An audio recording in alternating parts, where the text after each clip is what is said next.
ছাত্রদলের কিছু নেতাকর্মী আমাকে হুমকি ধামকি দেওয়ার শেষ পর্যায়ে আজকে বিকালে 5:30টার দিকে তারা আমার বন্ধু, আমার ক্লাসমেটকে ডাকে, সেও ছাত্র দলের কর্মী, তাকে ডাকে আমাকে এক জায়গায় ডাকে নিয়ে যায় তারা।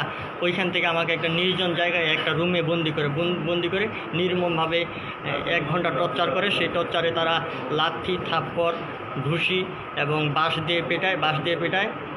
10-12 জন ছিল তারা ওইখানে, তারা সকলে ছাত্র দলের সন্ত্রাসী। মারার এক পর্যায়ে পরে তারা আমাকে জোর জবরদস্ত, যেন আমি ওই ঘটনা কাউকে বর্ণনা না দিতে পারি, ওই জন্য তারা আমার হাতে সিগারেট দেয়। এখন আমাকে বলতে বাধ্য করে যে তুই শিবির করিস না, এইটা তুই একটা স্টেটমেন্ট দিয়ে যা।